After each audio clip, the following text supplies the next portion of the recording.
Hello, and welcome to Tech Talks, a podcast by the Technology Education Collaborative. TEC is an Arizona nonprofit that supports the secure, thoughtful use of technology by empowering people with information about the technology they use each and every day.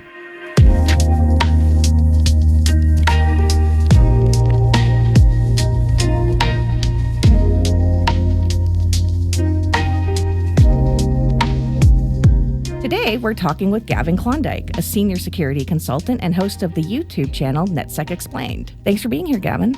Thanks for having me. So this is the way this works. We bring in a technologist and we ask them the same 5 questions. Everyone gets the same 5 questions, but obviously we get different answers. So you ready? Let's go. All right. So the first question's easy. What would you say your title or position is? So my title is Senior Cybersecurity Consultant. What that means is that I help companies realize the business value of cybersecurity investments. Right now, I specialize in penetration testing, mostly around application security, cloud security, and AI. Companies hire me and my organization to come in, break their stuff, and then turn around and tell them how we did it. Sounds like fun. Absolutely. So that brings us nicely into question 2, which is, what does that look like on a daily basis? On a day-to-day basis, as a senior consultant, what I do is kind of go hand in hand with sales and pre-sales, and then I do a lot of the engagement work itself. So typically we'll have a conversation with the client and I understand and identify what exactly they're looking for. Typically they're looking for a penetration test. And so a lot of regulations require penetration tests now, especially around PCI and SOX compliance. So this is now a requirement. Other companies like to be a little bit more proactive with their security. So even though they're not regulated, they want to make sure that they can give their clients and their users a strong reassurance that they take security seriously. So they hire us, we get an understanding of what their environment looks like, what their concerns are, what keeps them up at night. And then we go through and perform scoping. So in scoping, we identify how large is the application, how long is that going to take, and then we go through and start doing the engagement work. Typically, when I do the engagement work, I first will test all sorts of different applications. So these will be desktop applications, web applications, sometimes mobile applications. And so I need to get an idea of what it looks like from a user's perspective, just to understand what the heck the thing does. And then from there, I'll go through and do an application mapping. So I'm looking at every piece of functionality, including the stuff that users will typically ignore. From there, I start doing some threat modeling, some light threat modeling, and then I'll do exploitation and try and find, okay, if I enter a 1 here instead of a 2, do I get access to somebody else's information? Can I do something like SQL injection and get access to their database? Can I get access to their server or maybe some files uploaded? And then from there, we write a report and have a conversation with the client, walk them through what we found. We try to highlight and identify certain themes like, hey, I noticed that you have really strong server-side controls, but your client-side controls are really weak and we want to work on that. Sometimes it's cryptography related, right? You don't really have strong crypto here. Here's ways that you can improve that. And so we like to be very positive, very proactive and say, hey, this is what you need to do in order to make your system more secure. Okay, so if you were going to walk me through a hypothetical situation, let's say I came to you and I have a small business and I accept people's credit card information. They buy things. I have an in-house app, right? So there's an app they can go to purchase things from my store. Is that something you would help me with if I was worried about somebody getting everybody's credit card information? Yeah, absolutely. First, I would try to get a better understanding of your application. How do you process credit card information? Do you do it in-house? So that would put you under PCI compliance, or do you outsource that through Stripe? So that would probably be one of my first questions. Do you run credit card information in-house, or do you do that through a third-party service like Stripe or PayPal? Okay. All right. So the third question I have for you is, what is your least favorite thing about your job? Because I don't care how much you love what you do, there's always going to be something that you may not enjoy quite as much. That one's a little tricky because I've found a way to make the hard things easier to do. It's not that they get any less hard. It's just that you get more used to it. It's kind of like going to the gym. I would have to say the things that I like least is probably reporting and probably having to balance meetings with the engagement work. When you're more on like that junior or mid-level,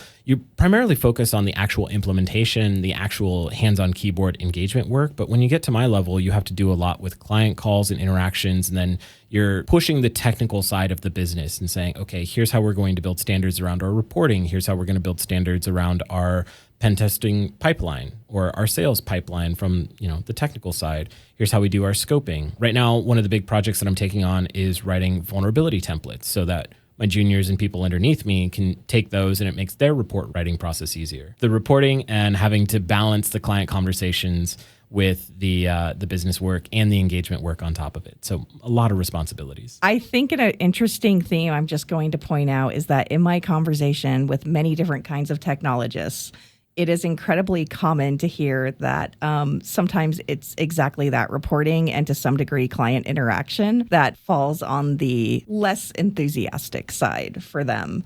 Like the farther they get away from the actual hands-on kind of working with technology, there's an inverse relationship to how much they're enjoying what they're doing. Yeah, absolutely. All right, I'm going to tell you this about myself though. So it's not the writing the report that I have a problem with. It's everything I find. I get this little happy chemical that says, yay, you found a finding. And then immediately it goes to, you're going to have to write that up now. So you don't even get the full dopaminergic experience. You just get to have like a false high. It's like a cruel tease. It's a cruel quick tease. high and a quick low. And I'm just like, it's a cruel tease. I was on an assessment recently, and I was investigating what I thought was going to be one thing, very likely to be a finding, and then I wound up finding 6 other issues around it that I wasn't even looking for at that point. And every single one of those are now new findings that I have to document. And so I have to sit and spend a whole day writing a report when, usually it'll be, ideally, what you should be doing is documenting and reporting as you're going through and you're finding the findings. But if you find a lot of them, then you have to essentially dedicate a whole time block and say, okay, this is the period of time when I'm going to do the assessment work. This is the period of time when I'm going to do the report writing. And so that really takes me out of it. Okay. So what then, going to our next question, is something that you love about your job where you get to have the full experience of the high. What is a high you get that doesn't crash? I get to break things. That is my job. Can you give me an example of that? I can only talk a little high level. Everything else that I have is under NDA. Again, my job is to break into companies and tell them how I did it. So it's really fun to talk to a company and say, hey, I changed my user ID from a 2 to a 1, and now I got access to somebody else's user ID. Anyways, I wrote a little script that just keeps guessing all these different numbers, go up 1, 2, 3, 4. And now I enumerated 100,000 user accounts, and here's all of their database information. And you just had this right here for me to exploit. So you enjoy stopping the hearts of CEOs is what you enjoy. My favorite thing is stealing data. I love stealing data. When I was a kid and I saw the movie Hackers, and also a lot of cyberpunk anime, I was a really interesting kid. I just love the idea of being able to break in, steal a bunch of stuff, and then walk out and nobody noticed that you were there. That translates into my professional career where I just really love stealing data. It's fun to talk to clients about that and say, hey, here's all the information that you have on your system.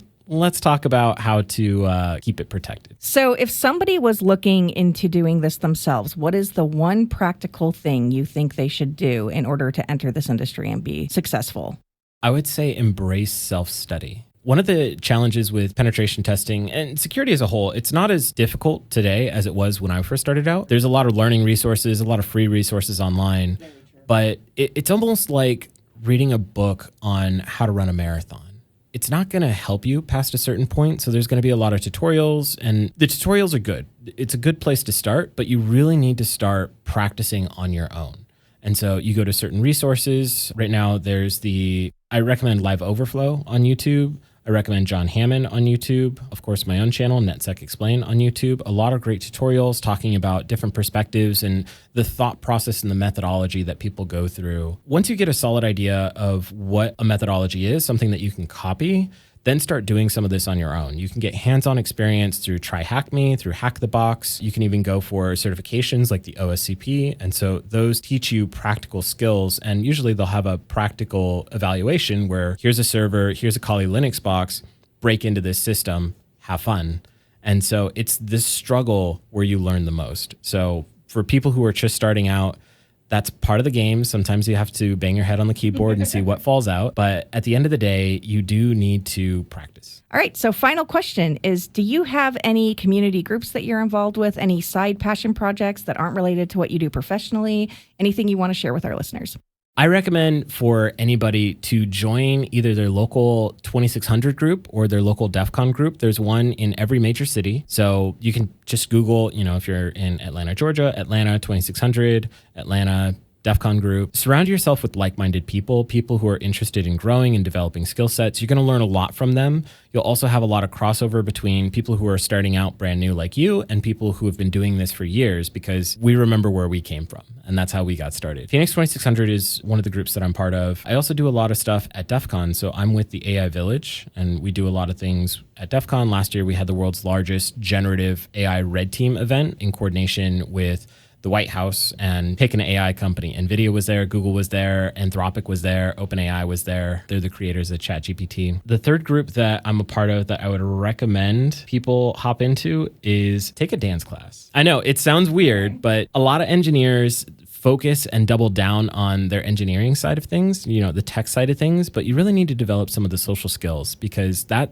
a lot of people will say is the hardest part, is not just the hard skills, but the soft skills and being able to communicate with people. Take a dance class. It's going to take you out of your element. It's going to get you more exposed to people who aren't, super techno nerdy like yourself, and it will make you a little bit more of a well-rounded person. So personally, I recommend looking for either something like country swing or West Coast swing. Those are really easy to pick up, or salsa, which is also really easy to pick up. That's excellent advice. Well, thank you so much for taking the time to speak with us today. Absolutely. Thank you for having me. This episode was recorded at the Advanced Cyber Systems Lab at Gateway Community College at the Washington campus. The ASCL is a tech hub open to the general public where you can use a 3D printer, record a podcast, practice advanced tech skills on one of our servers, and more, all free of charge. If you don't know how to do any of that, but you'd like to learn, there's plenty of people here who will teach you. So come on by and stop in to the ACSL.